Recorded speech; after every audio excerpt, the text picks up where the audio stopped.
Good afternoon, good evening. Once again, this is an episode of The Mind Game. Very special guests, as they always are, here with me today. So we're going to get right into it, as we all will do.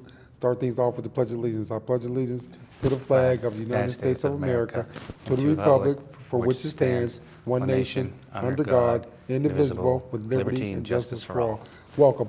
Thank you. Very special young man in the house tonight, Mr. Scott from Scott Enterprises. Let's get right to it. Let me ask you, give the viewing audience, we see you, the family on TV all the time throughout the whole region. Y'all probably, other than Erie Insurance, one of the leaders in the revitalization of Erie in general and the surrounding communities. Tell us a little bit about the beginning. Sure. So my grandparents on my father's side were both Greek immigrants. My grandfather was sent over from Greece on a ship with $12 sewn in his pocket. He came to Minneapolis, went to Ellis Island and met some relatives here. Started a new life up in Minneapolis. Then he moved to Erie. They knew really well the Polakis family. So he was brought. Candy? The Candy family. Okay. Yep. Okay. Another Greek family. Okay. So he was brought. He came to Erie because they had known the Polakis family, and he started working odd jobs in Erie, and he eventually saved up enough money, and he opened actually a beauty salon in Erie. Okay. And so at the time he was cutting some of the more elite people in town as far as the women's hair and so forth, and that's where he started with that. And then they opened up something called Scott's Restaurant, which doesn't exist anymore. Okay. And so during this time period, as him and his wife, my grandmother, were trying to kind of start this business, they eventually, after some time, developed Scott's Motel. Okay. And so at the time it was interesting. My grandfather didn't have much money, and he went to the bank and kind of drew out, on a piece of paper what he wanted to do, and the bank was a little bit nervous, so he wanted to build something like 63 rooms. So the bank only gave him enough loan for maybe 10 rooms, and he was able to build that. And the bank was impressed because instead of him taking any profit for himself, he immediately paid the bank back. And so then the bank said, wow, this is a pretty astute individual. And so what he was able to do is to parlay that and to continue to build more units at the Scott's Motel. So it was at the time the first modern hotel in Erie, and that was back in 1963-ish. Okay. At the same time, my father, Nick Scott Sr., went to Strong Vincent High School here in Erie, and then he went on to Cornell University, where he studied hotel, restaurant, and institutional management. Then he came back in 1961 and joined up with his father, and they continued to expand the business from the one Scott's Motel. Then they got into Arby's restaurants, and eventually opened up somewhere about 17 of those. Okay. And then in 1985, he got involved with a Days Inn franchise up on Interstate 90. And then during this time period, my brother and I were in high school, and we were raised with a very strong work ethic. A lot of my friends, during the summers, were going off to camps and so forth, and we were working all summer. So we really have a good work ethic. And then throughout high school, we worked at the business. I then continued. My brother and I both went to Penn State University. Both majored in hotel restaurant management there. Okay. And then during the summers, Main campus? Main campus, correct. Okay. And then during the summers, like I said, all of my friends were going to the shore and so forth. We came back home, and we were had to work all summer. Okay. And then after my completion of college, I went to Spain and studied at the University of Salamanca in Spain for a year. So I got to learn another language and culture and live there. Okay. And then upon coming back, The same studies that related to what you went to Penn State for? well, it was a secondary study. It was more the language and culture. So I got cultured in a different language and culture, and lived with a family that didn't speak English. So that was the continuation of my education. Okay. Then I came back to Erie and started working in the business. And the one thing I respect is at the time, my father didn't give my brother and I just, here's an executive key ring. I mean, we worked every position, did dishes, made beds, put up curtains in hotel rooms, moved furniture. And so we worked in every aspect of the business. Okay. So we really were instilled with a very strong work ethic which, really came from, my grandfather coming over here. In fact, he came here at 12 years old. He never got to see his parents until 30 years later. So From imagine when he left, from when he left. Yeah. So imagine a Okay. 12-year-old boy Okay. not seeing his parents for 30 years later. So I mean that's what kind of times it was back then. So Yeah. all he knew was to work and survive, and we got some of those Same things. characteristics. So it's good. And it was it was at the time, it was a lot of work, but we really enjoy and have a passion for what we do. It's interesting because a lot of times, and particularly when the grandfather starts out, the father went right into the same business and wanted to be a part of that business. You don't see that too much happening these days. Everybody, if they come up and they have a little bit of something, more times the kids, they just want it to be handed to them. And I think that what you're talking about with the work ethic and the drive to want to be successful and start at the bottom and learn the business from the bottom to the top exemplifies why y'all successful. You touched on very briefly what it was like coming up in the family. Now, at this point in your life, do you think that was helpful, or do you have any regrets? Well, I regret not being able to go to the shore and hang out with my friends, of course, and party and have fun. But no, it was definitely something I'm glad that we were in that kind of environment. Okay. At the time, it wasn't always fun to be having to work all the time, but we were still with a work ethic, and then we became very passionate about the business. So Okay. if you have a passion about something, it's not so much work all the time; it's something you really care about. So it was definitely good. And to mention on your point, the culture is very different. I mean, the millennials and so forth are very brilliant, and they know a lot about technology and new things coming on. It's just a different. They're a different generation, and to your point, generation. a lot of them, they come out, they're very intelligent, and maybe they just. Their mentality is maybe a little bit different. It's a little bit different. And just same as the baby boomers are different than Exactly. the Gen X's and so forth. So They don't want to get their hands dirty. I'm going to call it like I see it. They don't want to get their hands dirty. Y'all got down in the dirt, got your hands dirty, and didn't ask nobody to do nothing that y'all wouldn't do yourselves. That's true. Okay, and that's what businesses start up upon and grow upon and continue to be successful in doing. In the community, the Scots, that motel, what you're talking about, your father started, that in itself, just the story that you just told us about, he paid the money back to the bank first. How many people think about doing that, sir?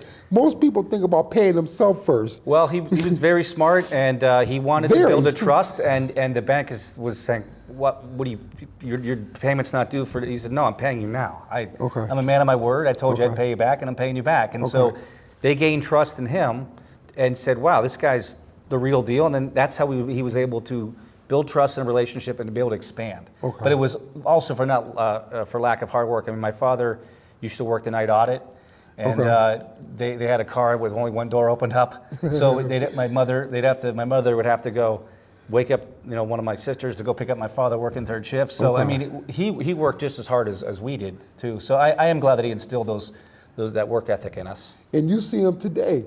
I seen him down at the pier, just before it got cold. He was down there with people from y'all business, and they was looking at the hotel and everything. So he's still in the business, from what I know, and hands on to a certain extent. How much of the day to day does your father?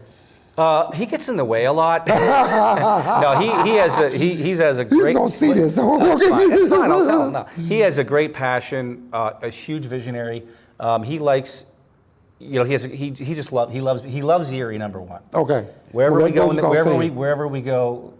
internationally or over the country, he always loves to tell people he's from here. Okay. And he loves it. I mean, we could, and he can continue to develop things out of town, but he just loves his hometown. Do y'all got other town interests? We have stuff in the other states too. Okay. But he really loves it here. So yeah, he loves the work, loves the passion. He says, I can't see myself sitting on a house on a golf course, 7 days a week doing what?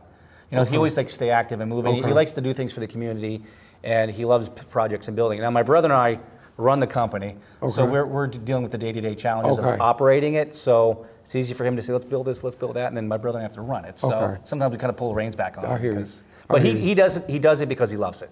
Period. And we all do. And he's still around. I forget where I seen them they were at the house. They were at the house, and they had somebody was playing the piano. Yeah, they from had- Merciers, I think it was. Right, right. Okay, and I seen that, and I was like, boy, that was quite impressive. He had people into his home, Right, right. into your home, and, I think it was very a fun. personal. I think it was a fundraiser to fundraiser. help raise money for the organization. That's what so it that's was. what he likes to do. Okay. Yeah. So tell us what, out of all the projects which y'all going on now, which one do you have the most passion for? I mean, y'all got your hands in just about everything going on. Well, here there's in the city. two things I think. The Splash Lagoon is really part of our pride. We kind of developed it. It was all our concept. Okay. We're on our 4th expansion. Already. At Splash Lagoon? At Splash Lagoon. Okay. We're expanding the water park. We're putting in another attraction, which I'm not really prepared to say at this point in That's time. Expanding the arcade, and that's really been we've been written up in the USA Today as the top 10 water parks in the country. Year round. Year round. So that's exciting. It's a proud Exactly. thing. We don't vote it, our customers do. So that's Exactly. something that we're really proud of, and we've gotten national attention. We have people calling us weekly about trying to get us to build these, duplicate this in their city. I mean, there's a huge interest in Okay. it, and it was probably the biggest risk our company ever took. I mean, the original budget was like 10 million, and it went to 25 fast. So it was a dangerous but risky endeavor, but take a risk and you got the reward.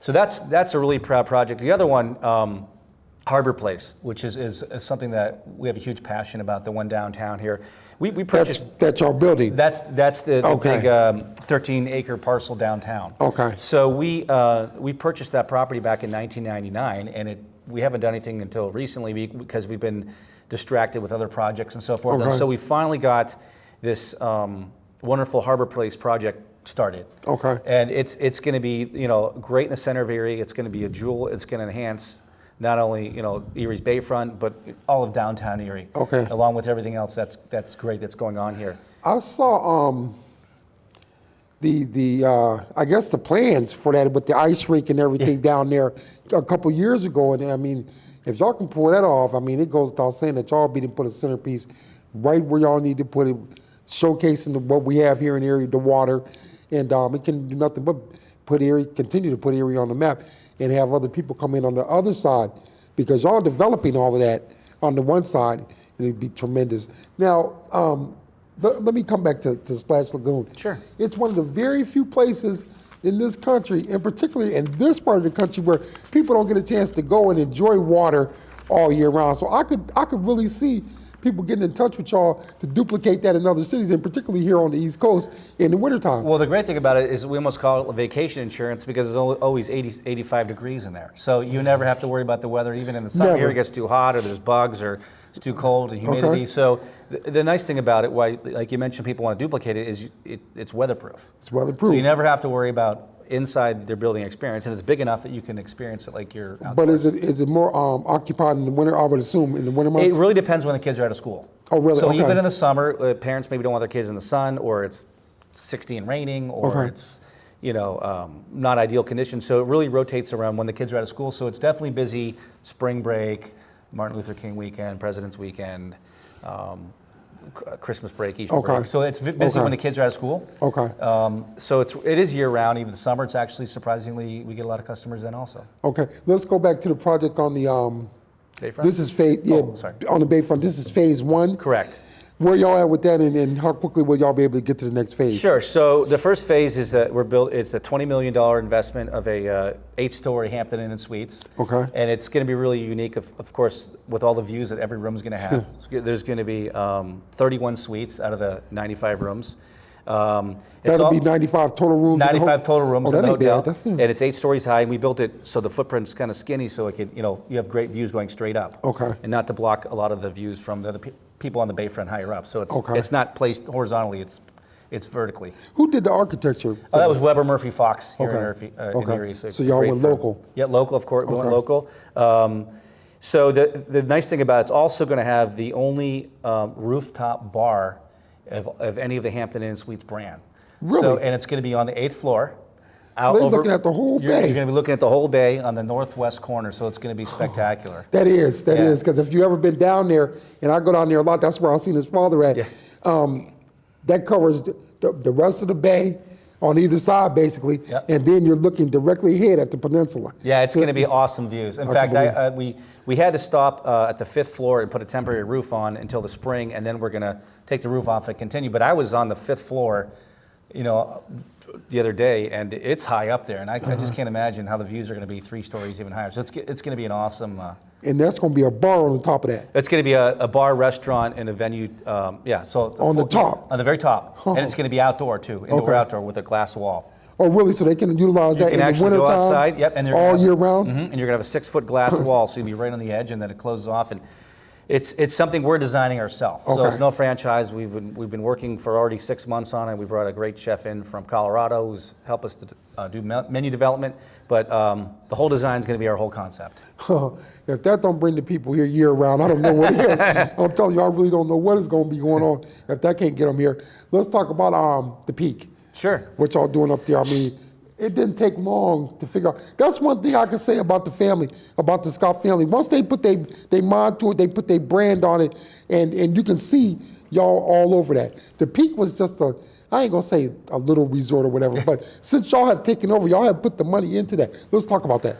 Sure. So we bought the Peak in fall of 2011, and we've actually put in as much money as we paid for it. Okay. So it's a great resort. It's Erie's ski resort. One of the issues is it had a lot of deferred capital issues that need to be fixed that people don't see. Of course, people don't want to be rained on, so we had to replace the roof, but people don't see that. We had to replace air conditioning units.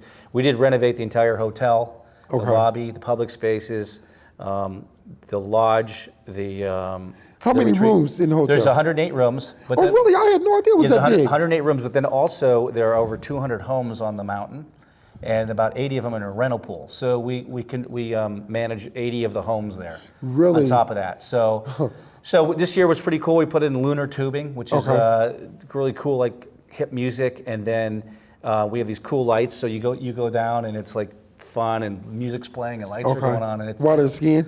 No, tubing. tubing, Tubing hill, and tubing's good for ages 3 to 83. And See, that goes to show you how far out of the loop with that. No, so it doesn't take any skill. Okay. I mean, you just sit on a tube and go down. Have fun, Okay. So. While the music's playing. Oh, music, it's lights, sounds- and we did it the first time this year, and the response has been unbelievable. I mean, it's been great. Okay. So it's just another thing we kind of enhanced the resort. Okay.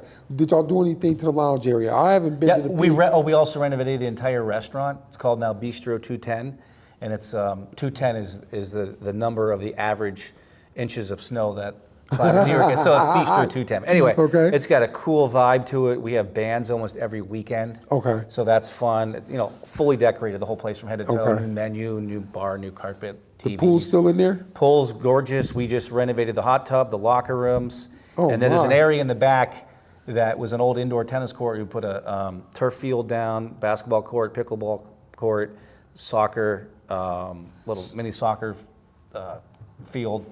So basically, people can go there for entertainment all year round. There's segways in the summer, zip lines, adventure course, mini golf. We have a PGA Tour golf course that we have the PGA tournament there in the summer. So outdoor pool, indoor pool. It's a great place for the family. Will y'all try to get something else to replace that golf tour? Because I've seen that they're going to take that to Florida. Well, they're taking it to Florida, I guess. The web.com. Right, that's tour, correct. Well, the issue is that is finding a lead sponsor. Yeah, LeeCom. Okay. And LeeCom did a great job. They fulfilled their commitment. They've been a great partner with us. They just chose not to renew, and I think move another event down to Florida. But it's the idea of finding a sponsor. I mean, it's a fair amount of money, and do you think y'all be able to do it? It's going to be a tough.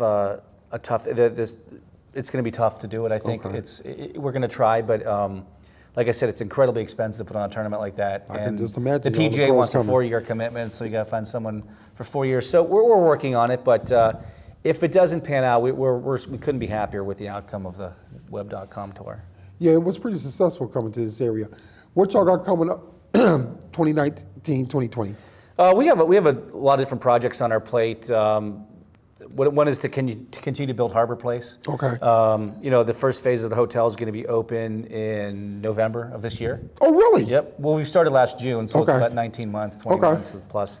That was pretty quick, though. It was fairly quick, yeah. Especially with, we haven't had no hard winter, but right, still. but Yeah, it's going to cooperative. be, and so then after that first phase gets open, we're looking at residential housing and condos at the end of the pier. Okay. So we're doing some studies to see what the demand is and the size of the condos and Okay. and so forth, and then eventually put office building. You talked about, we might put that big skating park in the front. So in the summertime, it's beautiful waterfalls, or Okay. not waterfalls, fountains, water fountains. Okay. And then in the winter, hopefully turning into a skating park. And so it's going to be a public access. Okay. Trails, there'll be great public access for walking, biking, and park benches and nice lighting. What about the thing that's going to connect?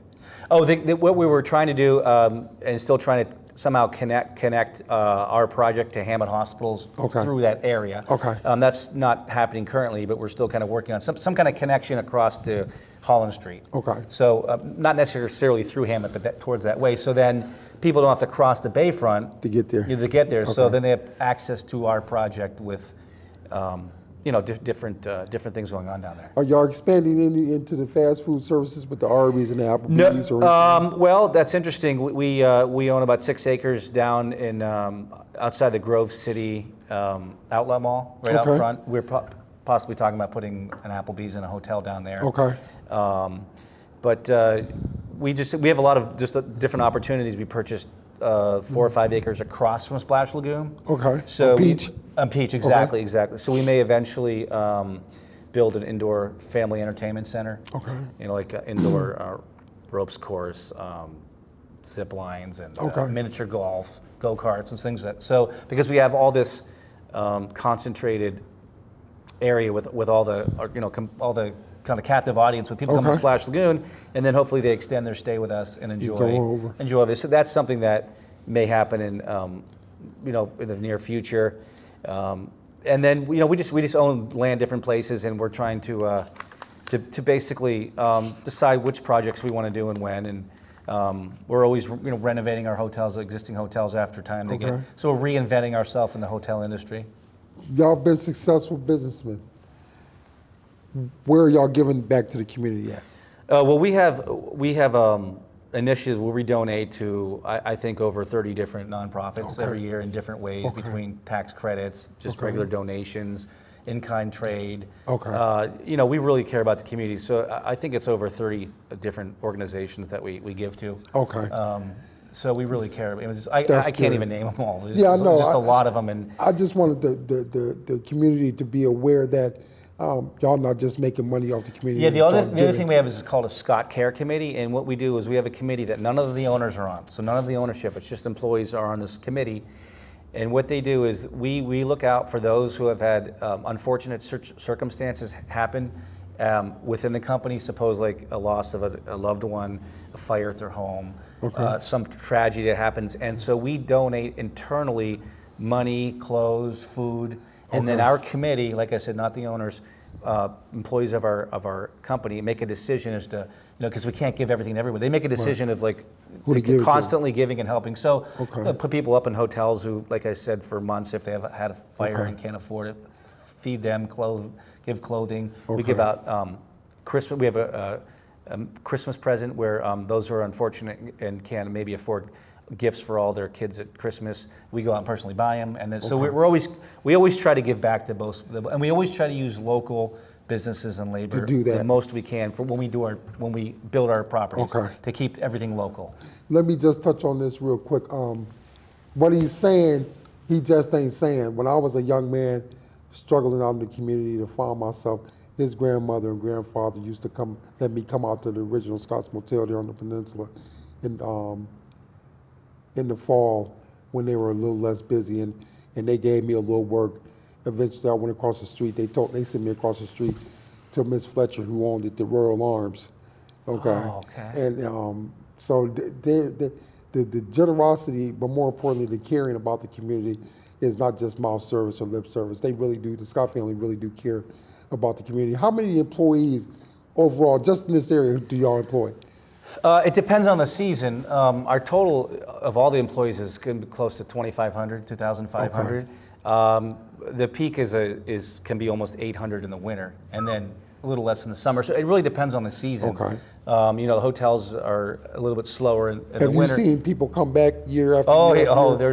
there's a lot of people come back all the time to Splash Lagoon or the Peak, you know, continually buying ski passes and going to Splash Lagoon and so forth. So we own, a lot of our businesses are for what people do for fun. Okay. You know, skiing, swimming, Okay. Splash Lagoon, hotel getaways. And Do y'all take time out as a family to get together and use some of y'all own facilities? not as much as you think. I mean, it's like, you know. No, I can just imagine y'all plates are so Well, the full all the problem time. is, not the problem, you always go in and is sometimes it's hard to enjoy your own place because you're always thinking, what can I do better here? What can I do better here? Why is there paint missing over here? Right, so wrong? you're looking at So it from sometimes it's hard to really enjoy it. Okay. But I mean, we try, of course, but yeah, we do. I mean, take our kids to Splash Lagoon or skiing and so forth. So we get to do it, but it's hard to get disconnected from the excellence of operation, which we always want to have. Okay. So we try to enjoy Okay. it. But And like you said, you know, sometimes it's hard to disconnect, you know, especially when you go into your own spot. You always think about how to make it better for the public and everybody to come in. Do you see yourself, how far in the future do you see yourself doing this? Probably till tomorrow. I'm kidding. No, no, I love it. I mean, I'm passionate about it. Who else is in the business with you? Do you have a brother? Yeah, it's my brother, myself, and my father. Okay. Yeah. So, and my brother-in-law also helps us out. Yeah, we work great together. And I mean, we sometimes argue over silly things, but you know, we're all in the same mission to make our company better, and we have a great passion for it. So I mean, I'd see myself working for a long time, and you know, just sort of like my father, I think, and just as long as you love something, just keep on doing it. That's it. You know, my mother always told me if you can find something that you love to do, and then do that. And it sounds like y'all found something that y'all love to do. You, your brother, and your father, and y'all continue to do it. I think it's going to be nothing but much success. Final thoughts. Sure. About.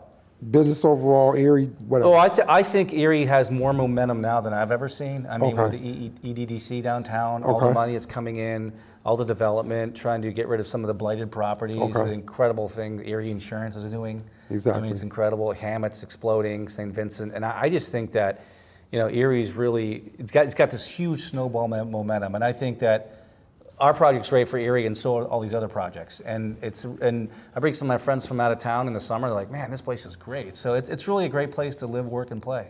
Well, it goes without saying, with the help of your continued success in your company and your family, moving in the right direction, Erie could very well be in the very near future a place to be. I want to say thank you, sir. Thank you. I appreciate your time. Yes, sir. Anytime, Mr. Scott. Hopefully, one day we'll be able to get your father on here. Hopefully. We'll see you guys again.